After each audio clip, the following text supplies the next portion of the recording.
farmacéutico es uno de los lobbies más influyentes del mundo.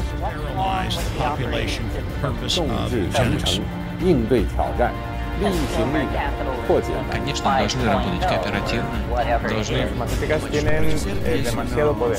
Avecina una gran guerra entre la realidad virtual y la realidad aumentada.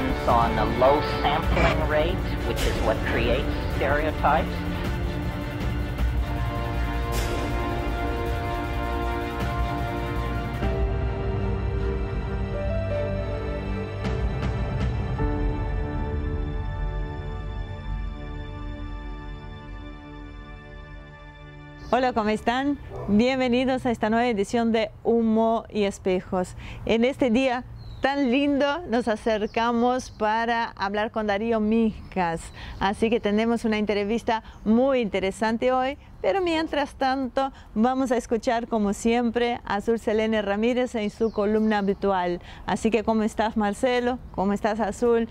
Cuénteme de qué van a tratar el tema hoy. Bueno, gracias Ivani.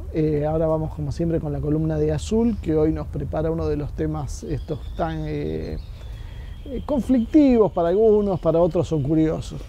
Es que es eso, o sea, muchos van a decir, el país está prendiendo fuego, hay gente que pasa hambre, tenemos problemas más importantes, pero y primero sí, tienen razón, no voy a decir que no, pero segundo es un tema que yo vengo hablando ya hace años y que hoy de a poquito se está haciendo más mainstream. ¿Cuál? Que es el tema de todo lo que es la movida del colectivo afro en Argentina. El colectivo negro, todo lo que es apropiación cultural, todo lo que es blackface, todo lo que es blackfishing, lo que las diferentes, bueno, términos que capaz alguno escuchó o leyó en algún lado y no terminó. No sé cómo es el orden de tu exposición hoy, cómo nos vas a ir contando las cosas. Vamos a charlar. Total, ya me van a prender fuego por eso, pero... Claro, ya tiraste 2 o 3 cosas que son complicadas. Blackfishing, blackface ya lo sabíamos. Sobre blackfishing es creo que nuevo. Blackfishing es como un blackface, estoy explicándolo esto desde mi comprensión como persona blanca.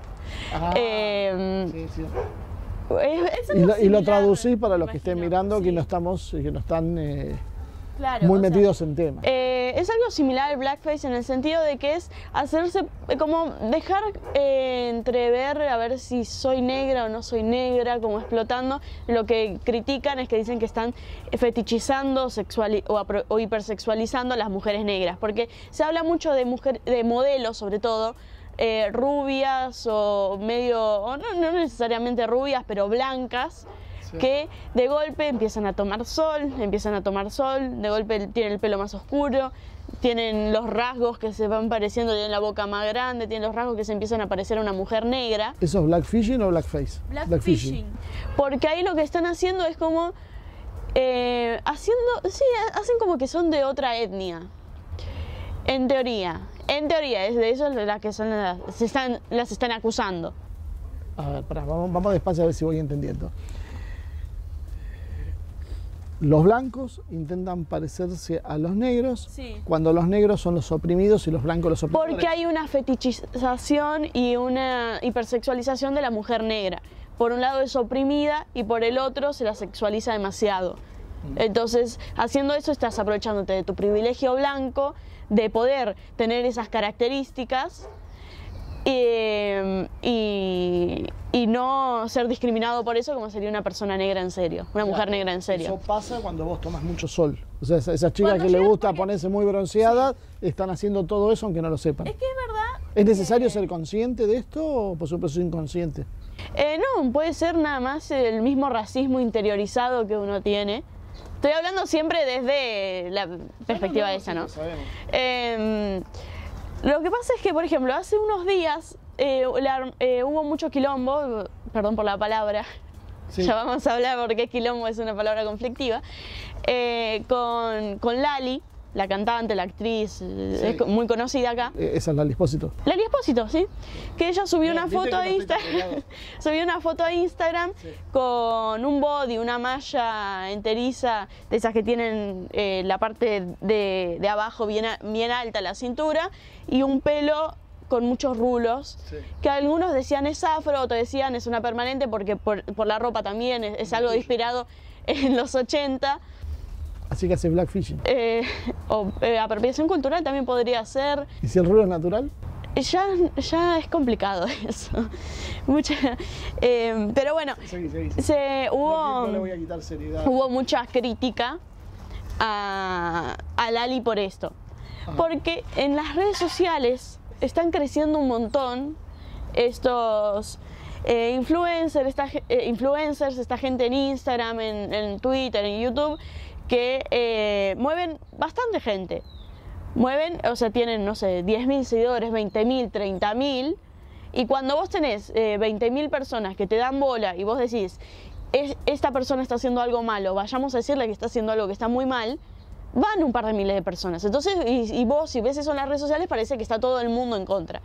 O sea, si lo ponemos en números reales, no es mucha gente, pero en la forma en que se mueven por las redes parecería que se está moviendo todo un país. Es la misma metodología de acción que también usa el feminismo cuando denuncia cosas. Sí, y porque que eso una hablar de cómo están señala y bastante van todas. relacionados en algunas cosas. Ajá. Lo que tiene es eso, o sea, en Argentina se está reivindicando mucho los afrodescendientes, los afroargentinos. Sí. Que, o sea, yo no tengo nada en contra de la persona afro. Es más, tenés nacida un acá. amigo. No, después. Y bueno, Yo no tengo nada, o sea, me parece perfecto tener interés en la cultura de tu familia, en el linaje, pero tampoco nos olvidemos que en Argentina, según el censo de 2010, hay 150.000 personas más o menos afrodescendientes, incluyendo las primeras, segundas, terceras generaciones, o sea, en total, que es un 0,4% de la población. O sea, tenemos más asiáticos que africanos, que encima ni siquiera no son africanos, porque también hay muchos inmigrantes brasileros o de países centroamericanos que también son afros, negros, como les guste decirle. Esa es una de las preguntas que te iba a hacer, ¿por qué no negro y afrodescendiente? Pues yo he escuchado algún negro que dice, yo soy negro y no me invento. No, también eso es muy personal de cada uno. Hay muchos que también reivindican el negro o el persona negra, tipo que a Vas no le gusta el decir los negros, sino las personas negras. Sí. Es obvio, como también usan cualquier denominación de negro, por lo que sea, como un tema racista, cuando no tiene por ahí ninguna relación de ser con la raza. ¿Por qué traigo esto? Es que es en serio. Es que parece algo. Que te odian. Sí, es que parece algo anecdótico. Sí. Pero por un lado lo es, por esto que te decía, que es una minoría realmente. Pero por el otro, está pisando muy fuerte en las redes, sobre todo con famosos mediáticos de acá. Primero con, por ejemplo, youtubers o influencers argentinos. Sofi Morandi es una youtuber que también tenía influencers Instagram muy conocida, que ganó el Bailando del año pasado, o sea, llegó a la televisión tradicional.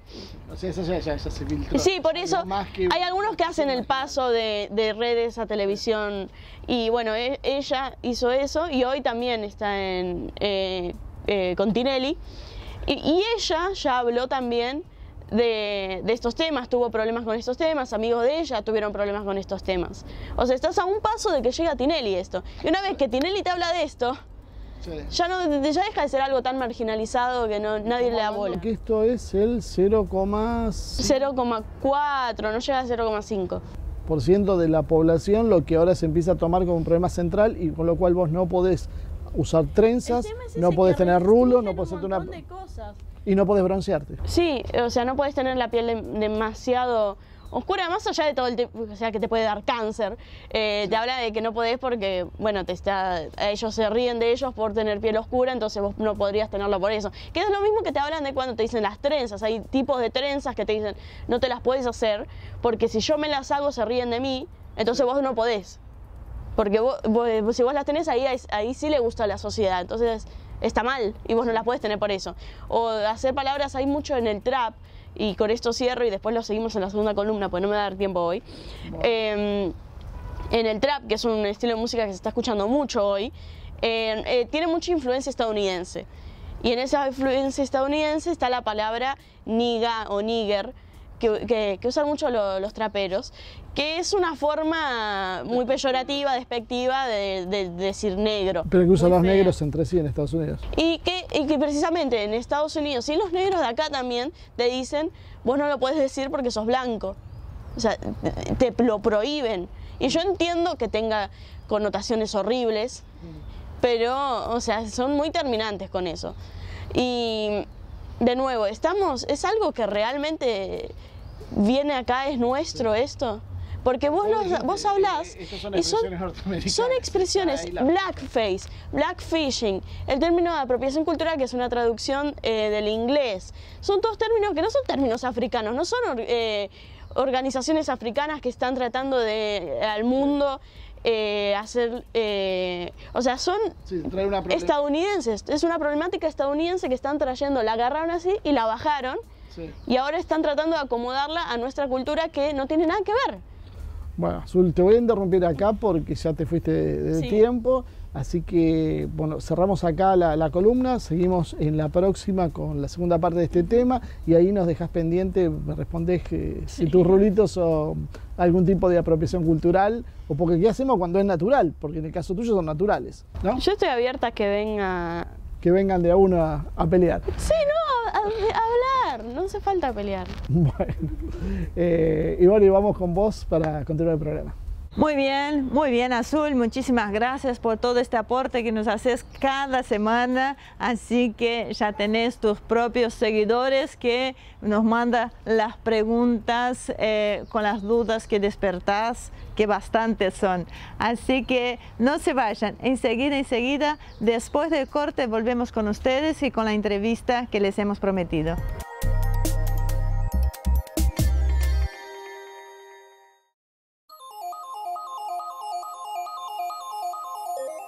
Muy bien, ya volvimos acá en este segundo bloque. Como les agradecí anteriormente, nos recibió Darío Mijas, el fundador de JUPE, Judíos Peronistas, a quien le agradecemos obviamente por recibirnos en este lugar y un día tan peronista como me dicen que es acá en la Argentina. Así que Darío, bienvenido y gracias por recibirnos. El fanatismo de los conversos. No tenía ni idea que era Perón. Bueno, pero uno va descubriendo.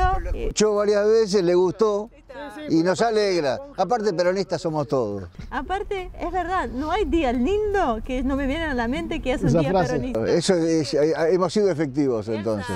Así que, Darío, para arrancar, antes de meternos en el ámbito internacional, te estamos acompañando mucho en las redes sociales y vemos tu página de JUPE, Judíos Peronistas.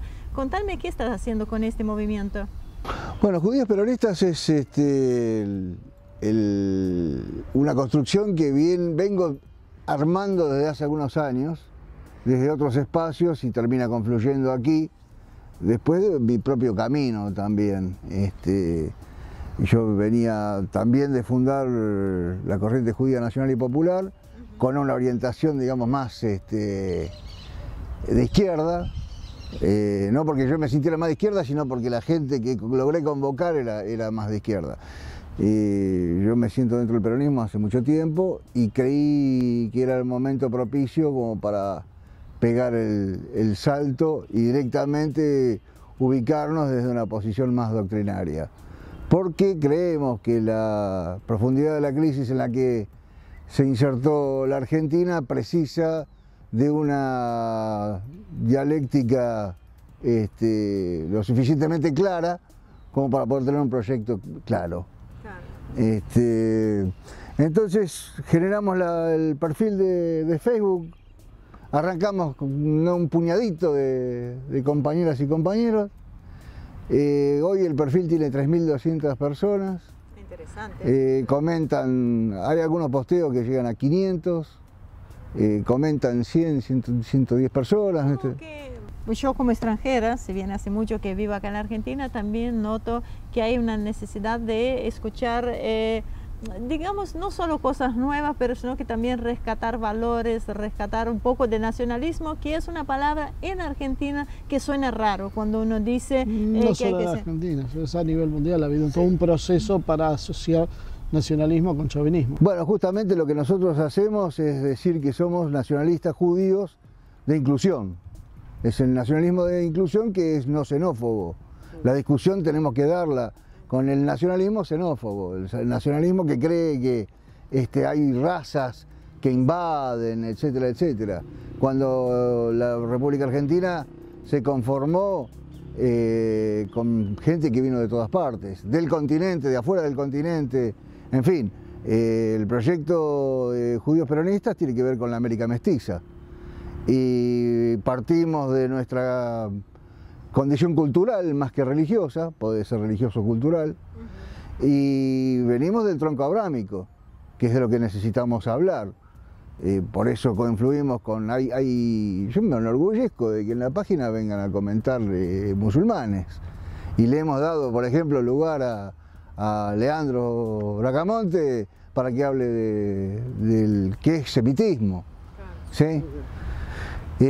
Lo que nos hemos... Leandro Bracamonte, por ahí no lo conoce la gente, pero bueno, es un muchacho que es musulmán, es shia, y aparte, bueno, es profesor de persa, es alguien que está muy metido con este tema. Claro.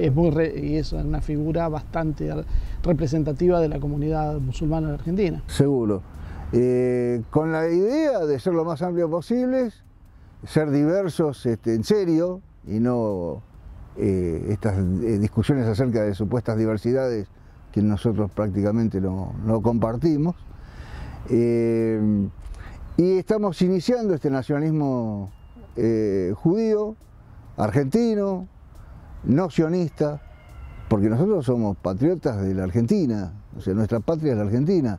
Entendemos que puede haber compañeros que se sientan todavía identificados con el sionismo.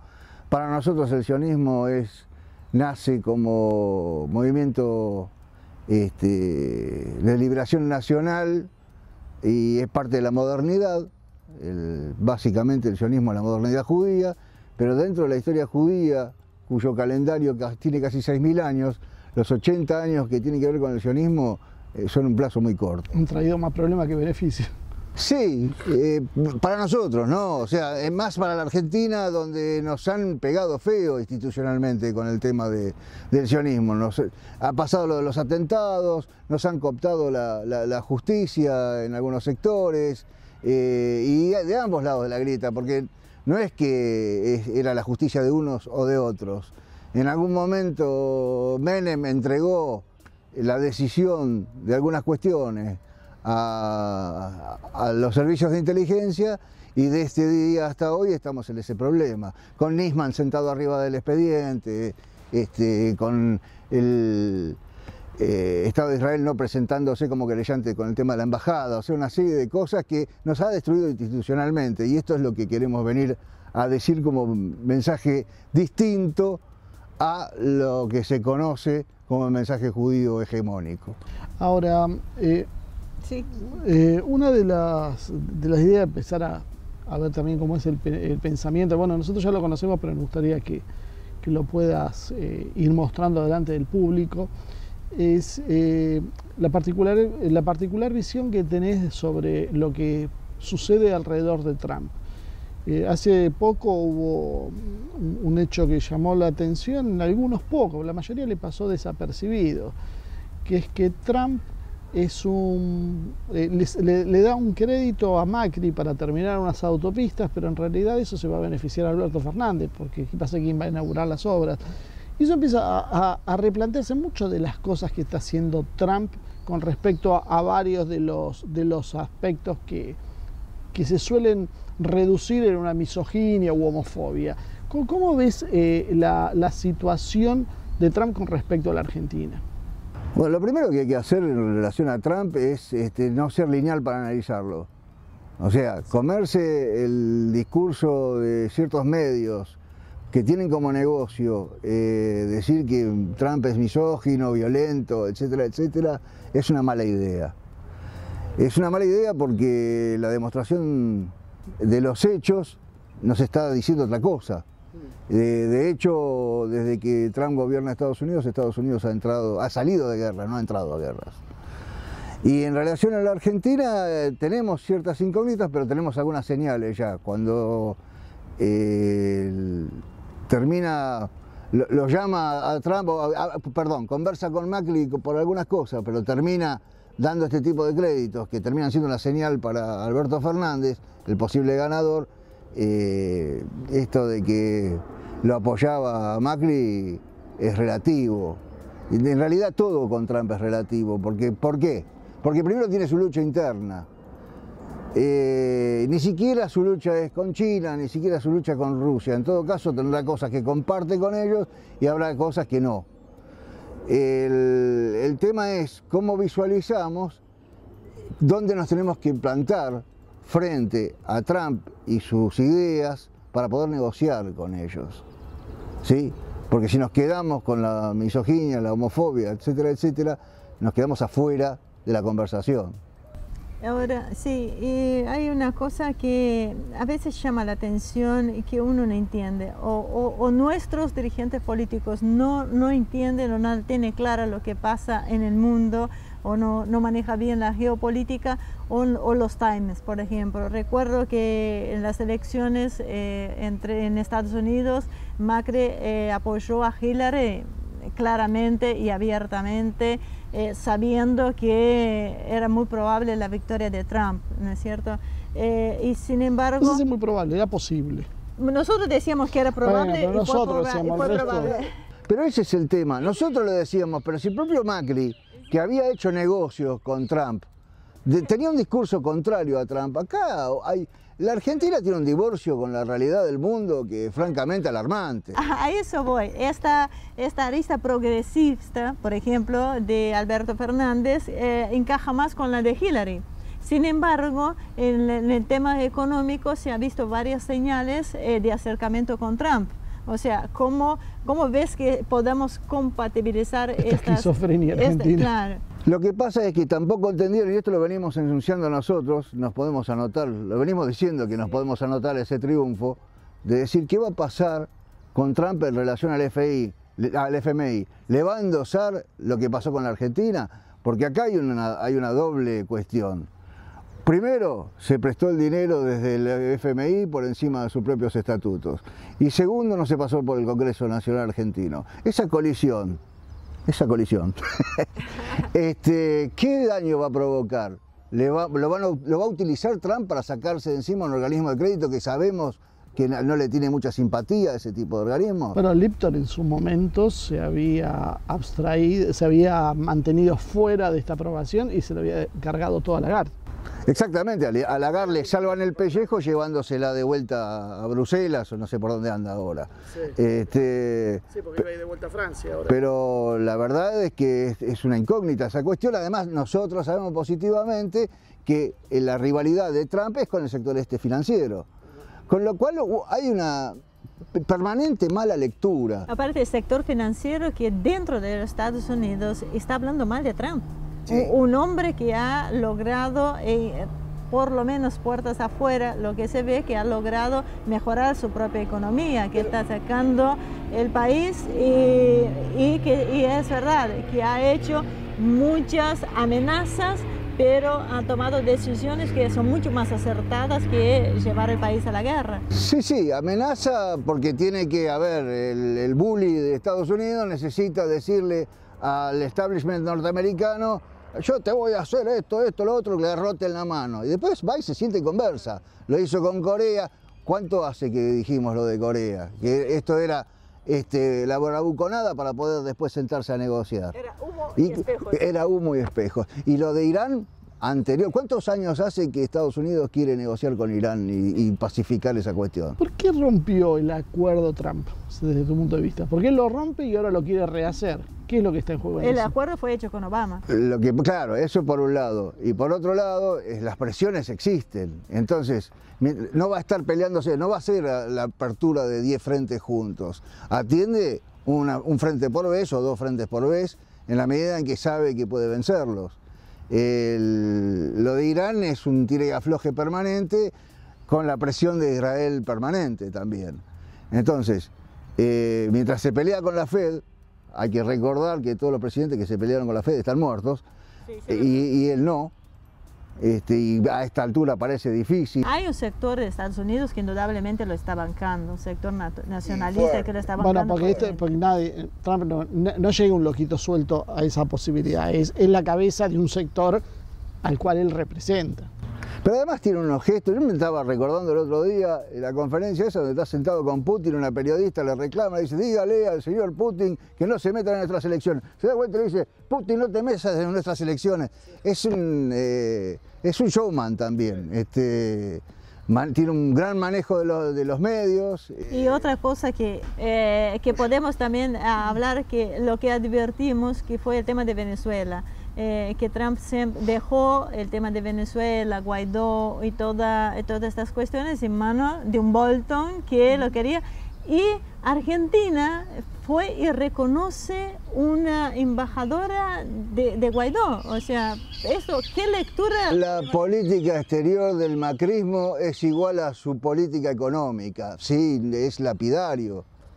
No han tenido la menor idea de lo que estaban haciendo. Hicieron su propio negocio. Yo quiero contarle a la gente que nosotros habitualmente tenemos una idea de cómo vamos a estructurar un programa, pero entre los dos acaban de tirar la estructura al demonio, así que de ahora vamos a empezar a hablar de lo que salga. Bueno, ¿Está bien? Está bien. Perdón, lo que me interesaba era eso que estabas diciendo. Empezar a centrar porque nosotros no estamos entendiendo qué pasa con los procesos políticos internacionales, porque apostar a Guaidó era apostar a perdedor. O sea, por un mínimo de preservación deberíamos tener en cuenta. No estamos leyendo cómo juega Trump, pero no estamos leyendo cómo juega nadie. No se está leyendo nada, no se está leyendo nada, se está... A ver, el gobierno de Cambiemos se llevó por un principismo, a mi entender, muy mal entendido, donde llevó a rajatabla su esquema ideológico y no se corrió de ahí en ningún momento, sigue sin correrse. Y cuando la gente vota otra cosa, los castiga. ¿A vos te parece que ahora la oposición que se encamina hacia el próximo gobierno está entendiendo estos fenómenos a nivel internacional?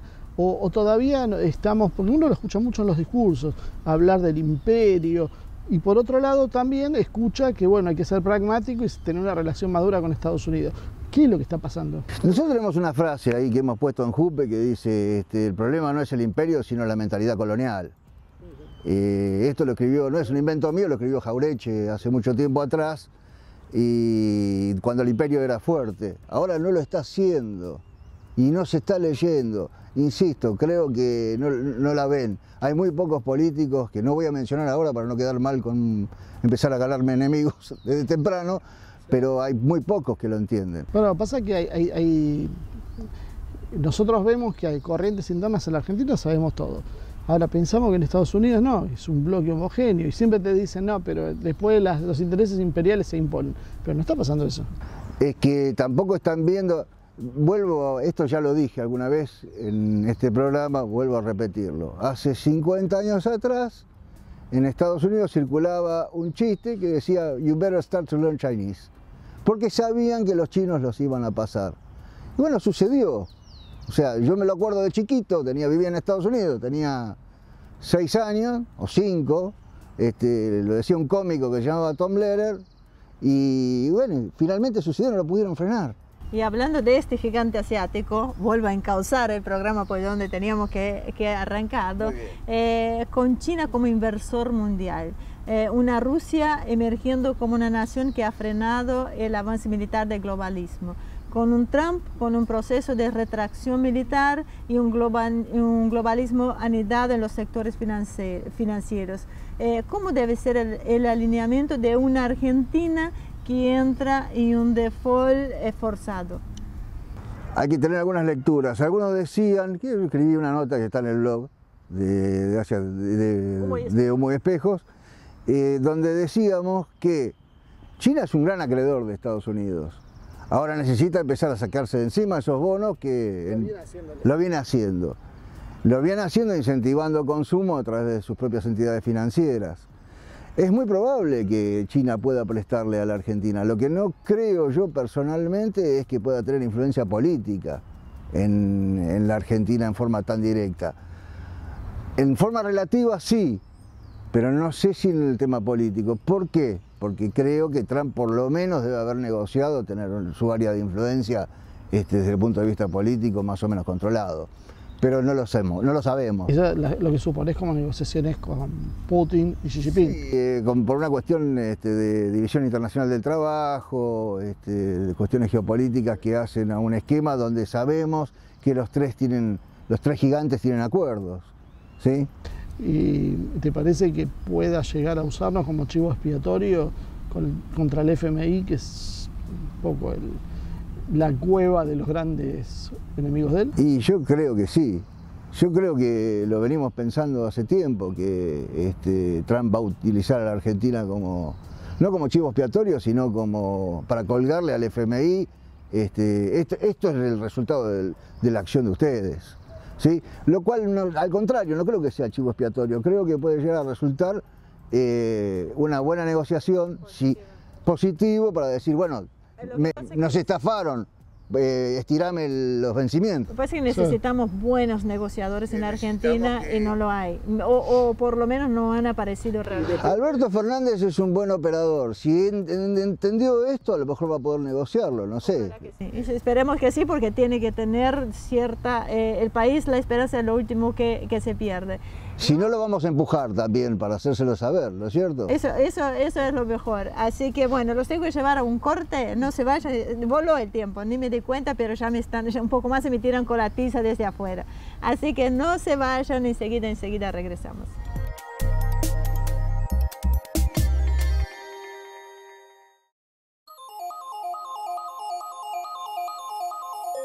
Bueno, pongo en contexto de lo que me reclamaron en el intervalo. Resulta que cuando yo era chiquita e iba a la escuela, que éramos un grupo no demasiado tranquilos, y teníamos una maestra que cuando se enojaba nos agarraba un pedacito de tiza y nos tiraba. Tenía una puntería tremenda, porque al que estaba hablando le pegaba en la cabeza.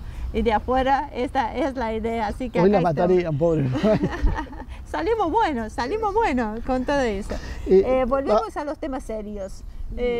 Por eso, iba a preguntarte, vos Darío, que más o menos entendés, el otro gran tema que llevó, fue el que particularmente me costó más empezar a tener una idea más acabada de que quería Trump, es el tema con Israel y con Netanyahu. Si querés lo vamos desmenuzando o lo largás todo junto. No, vayamos desmenuzándolo porque es complejo. Primer punto, Trump, dijeron, es lo más sionista que se puede pedir. Y ahora resulta que desde el sionismo israelí empiezan a criticarlo a Trump porque es lo peor que le pasó a Israel en la historia y al sionismo en particular. Bien, vamos a empezar por decir que no hay un solo sionismo. ¿Sí? La que está protestando, leímos la nota hoy, es la que fue ministra de Justicia, Yaked. A la derecha, en serio, o sea, hay que estar a la derecha de Netanyahu.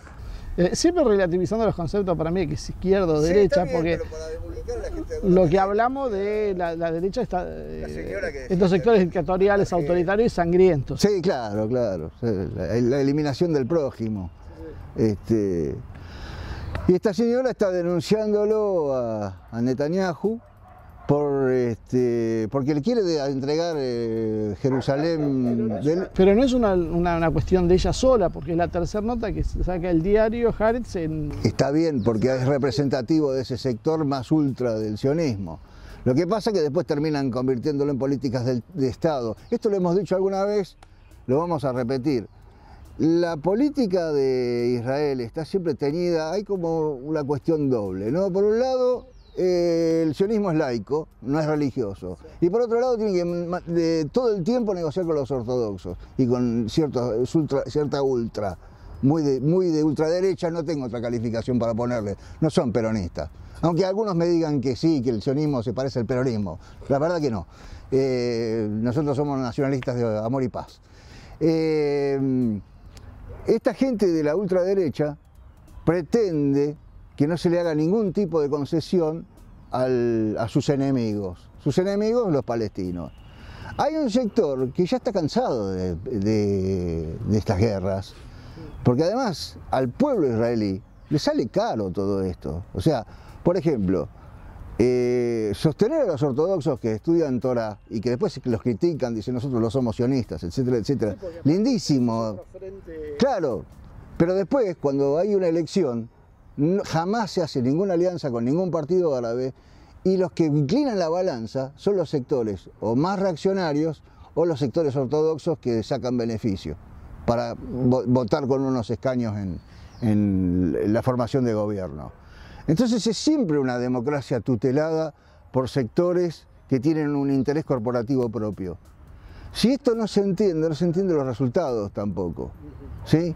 Por eso decía, vayamos desmenuzándolo, porque si lo tiramos todo junto es incomprensible. Entonces, yendo en esta línea, ¿querés...? Viene el tema de un escándalo a nivel mundial cuando Trump dice mudo la embajada a Jerusalén, venía al fin del mundo, y el otro tema es cuando menciona el tema de las alturas del Golán.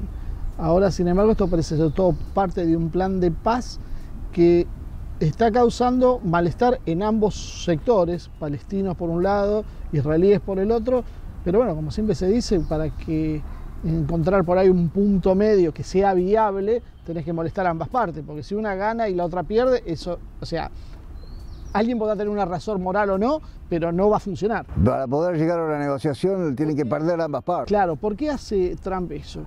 ¿Qué juego? Porque es el mismo juego de todos lados que hace Trump. Amaga con favorecer a un sector y después le quita por otro lado. ¿Y el amiguismo con Netanyahu? Y el amiguismo con Netanyahu yo no sé si no le está tirando un salvavidas de plomo. Porque le dice, yo soy un sionista bárbaro, sos mi amigo. Y resulta que hay un empate en las elecciones en las próximas. Y no sabemos qué va a hacer el otro sector, si no va a terminar apoyándolo a Gantz. Pero bueno, con el diario del lunes lo decimos. Hoy lo que hacemos es un análisis de los elementos que... Y cuando te dicen que con esto Trump, en realidad que es la crítica de los sectores más ultras, es que Trump lo que está haciendo es ponerle un freno a la expansión de Israel y archivar el sueño de un gran Israel. Sí, lo que viene, el proyecto de Jared, del yerno, es el de la confederación con Jordania. Y eso le pone un límite a Israel. Si uno conoce las alturas del Golán, sabe que Israel no va a entregar. O sea, es como reconocer algo que ya va a suceder de hecho. Nunca van a entregar las alturas del Golán. Luego subís a las alturas del Golán y ves a 25 kilómetros está Damasco y se ve. Y te das vuelta y estás mirando... Pero en este acuerdo tiene que entrar Putin y al-Assad. Exactamente, pero ya sabemos que venían negociando con Putin porque tuvieron un montón de reuniones, como una docena de reuniones con Netanyahu. Eran todos esos viajes que hacían. Y sí, se la pasaba, hasta desfiló en la celebración del Ejército Rojo por vencer a los nazis. Y andaba Netanyahu con su cartel, con su foto ahí en el desfile. Evidentemente tuvo que negociar con los rusos primero y Trump, como sabíamos, como habíamos dicho, se retira de Medio Oriente. Esa es la lectura también. Israel siente que Estados Unidos lo empieza a abandonar en el tema militar. Creo que sí. Yo creo que, o sea, apoya, por un lado apoya a Netanyahu y por otro lado se corre. Sí, pero en términos prácticos te está diciendo, no voy a bancar tus locuras. Arréglense con lo que tienen. Nosotros los apoyamos. Esto va a ser lo más. Yo estoy con vos, ¿no? Sí. No, pero hasta la puerta del cementerio, no sé. Perdón, y lo último, después ya la dejo que está ahí, que quiere preguntar. De esta manera, sin el compromiso ciego de Estados Unidos atrás, Israel se ve forzado a una negociación. Israel va a terminar negociando, yo creo que yo creo que ya negoció en realidad y se va a acomodar rápidamente, por eso digo, no hay un solo sionismo, el sionismo más moderado se va a acomodar a las nuevas circunstancias. ¿Y en ese paquete entra Irán también, en la negociación? Yo creo que sí, el tema de Irán siempre fue una excusa, porque no hay motivos históricos para semejante rivalidad, la rivalidad tiene que ver con que Irán ha sido... El imperio persa ha sido muy importante históricamente y es una cultura que yo particularmente admiro. Y se le endosó esto, por ejemplo, lo de endosarle a Irán el tema del atentado acá, nunca se sostuvo. Entonces hubo un personaje dentro de Irán que fue como más visceral en sus manifestaciones hacia el exterior y claro. Generó ciertas rispideces, pero Irán hoy también tiene sus tironeos internos.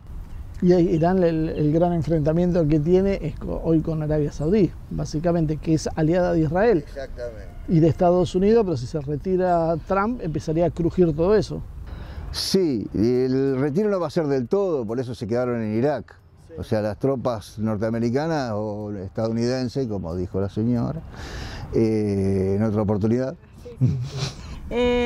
Bueno, me he tocado. Vamos a ver, y hablando de Israel, que se conoce poco, pero tengo entendido que los resultados económicos son difíciles de describir internamente, ¿no? Por un lado, hay un enorme desarrollo en varias tecnologías muy sofisticadas, tanto civiles como militares, pero también se registra una disconformidad con la cuestión económica de la población.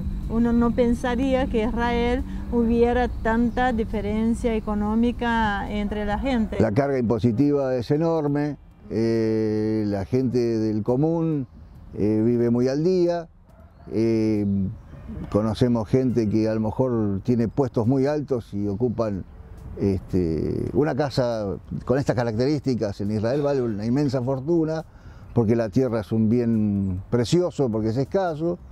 Entonces, bueno, hay también una necesidad de expansión, pero no lo van a lograr, entiendo yo, si no logran un plan de paz serio. Claro, hay un exceso de población. ¿Cuánto pesa? No, déjame Ramírez hablar, después lo digo, porque no se entiende.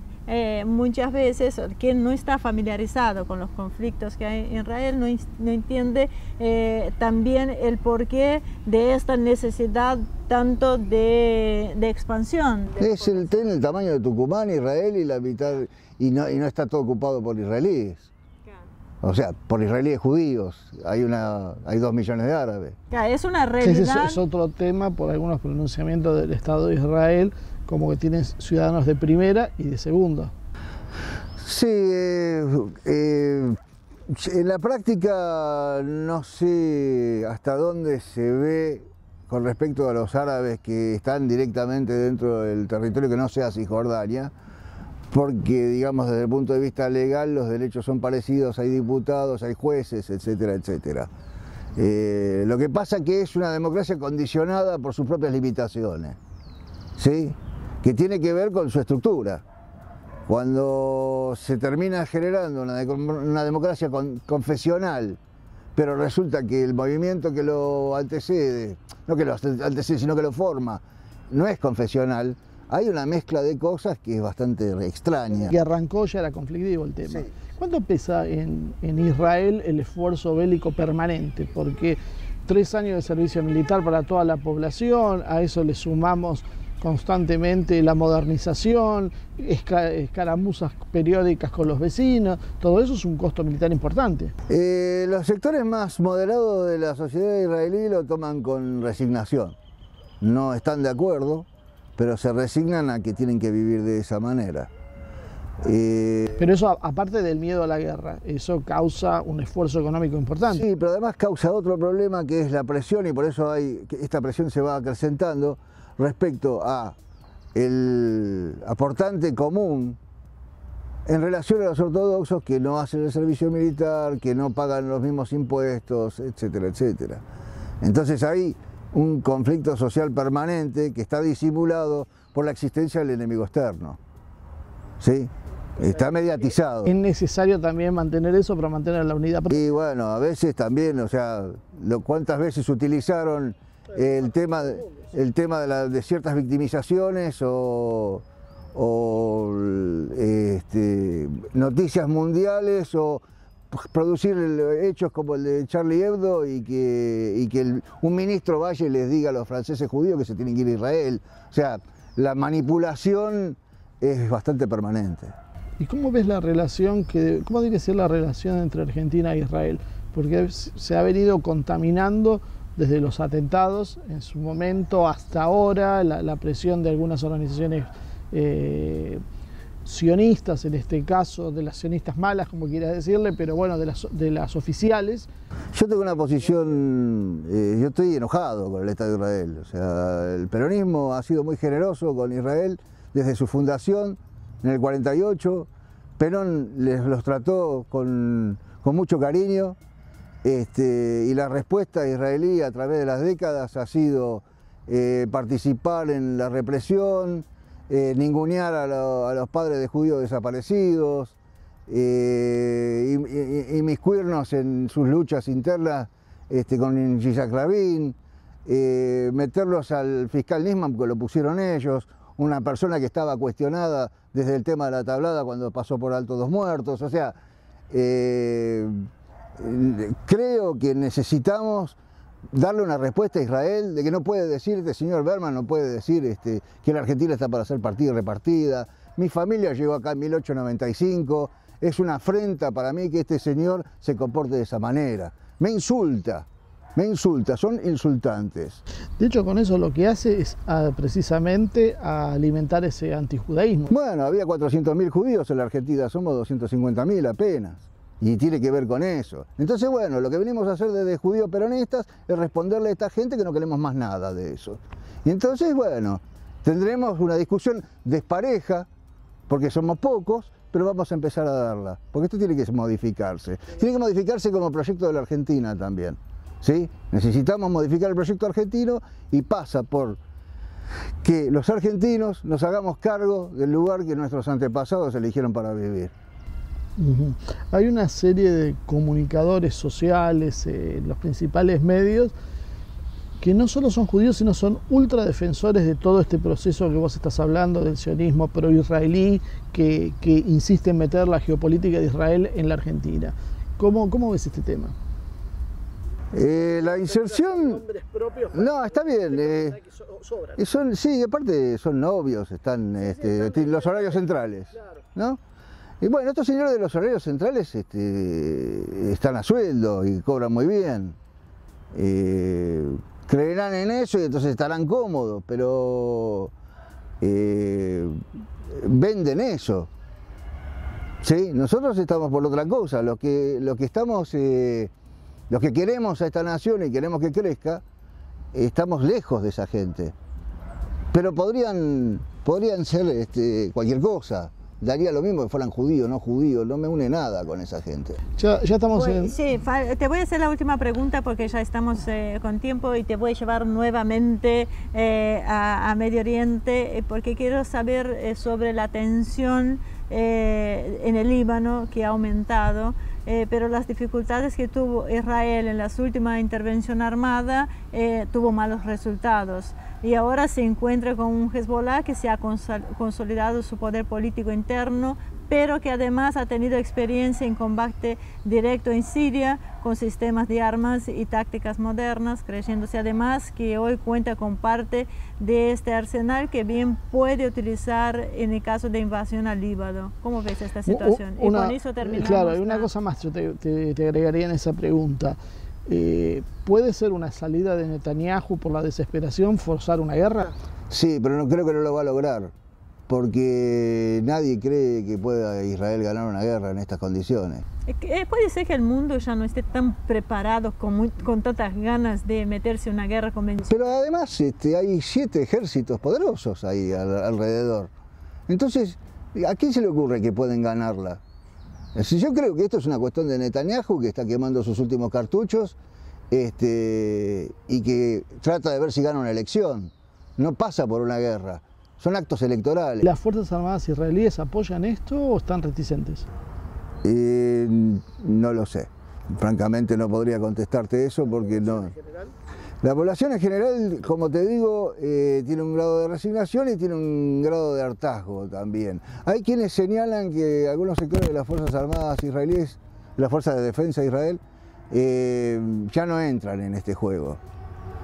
No tengo tantos elementos como para juzgarlo. No, pues suele ser común eso, que en realidad las fuerzas regulares y profesionales, ante estas cuestiones políticas que empiezan a tomar por absurdo, diciendo ellos los que van a ir a poner el cuerpo, empiezan a decir, muchachos, ¿a dónde nos mandan? Claro, pero además, si realmente tuvieran la percepción de que Trump los va a seguir, estaría en colisión con lo que Trump está haciendo, porque no los va a salir a apoyar, es obvio que no los va a salir a apoyar, están solos. ¿Necesitan solo poder ir a pelearlo esto? Yo creo que no, yo creo que esto es una cuestión circunstancial de Netanyahu. Darío, muchísimas gracias. Gracias la verdad, no tenemos tiempo como para hacer mayores reflexiones, pero como siempre es muy interesante escucharte y bueno, esperamos seguir contando con tu presencia acá. Así que así será. Muy bien, y hoy voy a hacer algo fuera de lo normal porque voy a aprovechar para hacer un chivo. Los voy a invitar a venir a entrenar con nosotros. Nosotros, como saben, somos profesores de Cipalki, ambos cuartos danes. Cuartos danes, les aclaro para los que no entienden artes marciales, es el pasito que falta para ser maestros. Así que cuando uno ve la geopolítica y ve un mundo tan complejo, nada mejor que entrenar un poco, producir endorfinas de que las cosas se ven mucho mejor. Así que me van a matar después de la cámara, pero el chivo ya está. Así que los espero. Pueden escribirnos en cipalkimundial@gmail.com y nos vemos ahí en la clase y acá la semana que viene con más una edición de Humo y Espejos.